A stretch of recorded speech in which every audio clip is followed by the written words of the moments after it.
इस जुए में अपने तमाम पैसे हार चुका होता है।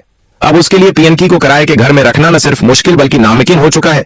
दिन दिन माली हालात बिगड़ते हैं जा रहे होते हैं और नफीस अंदर से टूट चुका होता है, मगर वो अपने हालात को संवारने की आखिरी कोशिश करता है। पियनकी पहले ही बहुत ज्यादा तंग आ चुकी होती है। एक छोटे से किराए के घर में रहना उसके लिए अजियत बन चुका होता है। वो नफीस से साफ अल्फाज में कहती है कि वो इस घटनज़दा और तंग जगह पर मजीद नहीं रह सकती। उसके ख्वाब कुछ और हैं, बड़ा सा घर, आरामदा जिंदगी और आसाइशें। नफीस जो जानता है कि वो ये सब अभी मुहैया नहीं कर सकता, पियनकी को झूठी तसल्ली देता है। वो कहता है कि उसकी कुछ रकम अभी रखी हुई है जो 1 या 2 माह के अंदर आ जाएगी और फिर वो एक शानदार घर खरीद लेगा जहां दोनों हमेशा के लिए सुकून से रहेंगे। पियनकी जो अंदर से मायूस हो चुकी होती है मगर उम्मीद का सहारा थामे होती है, इस बात पर खुश हो जाती है।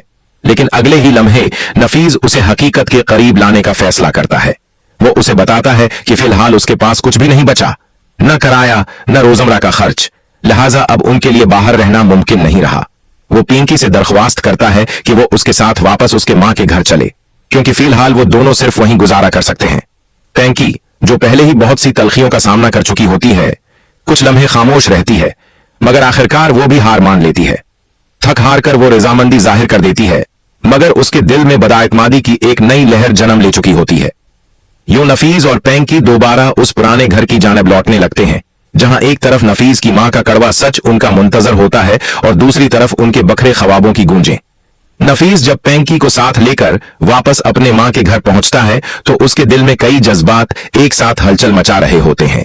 एक तरफ बेबसी और शर्मिंदगी, तो दूसरी तरफ एक अजीब सा गुरूर भी कि वो अपनी मां के पास लौटा है, लेकिन इस बार तन्हा नहीं बल्कि पियनकी के साथ। घर की दहलीज पर कदम रखते ही वो अपनी मां से नजरें मिलाए बगैर बोल उठता है कि वो सिर्फ और सिर्फ अपनी मां के लिए वापस आया है।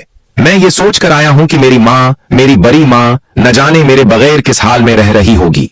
लेकिन साथ ही उसकी आवाज में एक तनबीह छिपी होती है। अगर इस बार भी पिंकी को तुम लोगों ने वैसा ही सलूक दिखाया जैसा पहले, तो मैं उसे लेकर हमेशा के लिए यहां से चला जाऊंगा, फिर वापस लौटकर कभी नहीं आऊंगा। ये बात सुनकर नफीस की मां, जो इस बार हालात को बेहतर बनाना चाहती है, नरमी से जवाब देती है, तुम फिक्र मत करो बेटा, अब इस घर में तुम्हें या पिंकी को कोई कुछ नहीं कहेगा, तुम दोनों यहां सुकून से रहोगे। लेकिन दोस्तों, कहानी में असल ट्विस्ट तो तब आता है जब नफीस और पिंकी घर की तरफ जा रहे होते हैं। रास्ते में नफीस की नजर एक गाड़ी है पर पड़ती है। गाड़ी में कोई और नहीं बल्कि अहमर और गल बैठे होते हैं, खुशगवार अंदाज में एक दूसरे के साथ कहकाए लगाते, खुशी से बातें करते। नफीस उन्हें यूं साथ देखकर अंदर से झंझला उठता है। उसके दिल में हसद की आग भड़कने लगती है। उसे यूं लगता है जैसे दुनिया ने सब कुछ छोड़कर उसे ही नीचा दिखाने की कसम खा ली हो। वो चुपचाप गाड़ी की खिड़की से उन्हें देखता है और एक कड़वा सा एहसास उसके दिल में जगह बना लेता है।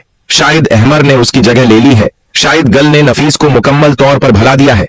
अहमर और गल एक साथ गाड़ी में बैठे खुशगवार लम्हात गुजार रहे होते हैं। दोनों के चेहरों पर मुस्कुराहटें होती हैं, जैसे जिंदगी कुछ दिनों के लिए आसान हो गई हो। लेकिन दूसरी तरफ नफीस की आंखों में हसद और गुस्से की आग भड़क रही होती है। जब वो अहमर को गुल के साथ खुश देखता है तो उसके अंदर कुछ टूटने लगता है। उसके दिल में पहले से ही बसा हुआ हसद अब पागलपन की हदों को छूने लगता है और फिर एक लम्हे की शैतानी सोच उस पर गालिब आ जाती है। जैसे ही अहमर गाड़ी से उतरता है, नफीस अपनी गाड़ी का रख उसकी तरफ मोड़ देता है। अगले लम्हे एक जोरदार टक्कर के साथ अहमर सड़क पर जा गिरता है, खून में लथपथ, बेहोश, जिंदगी और मौत के बीच झूलता हुआ।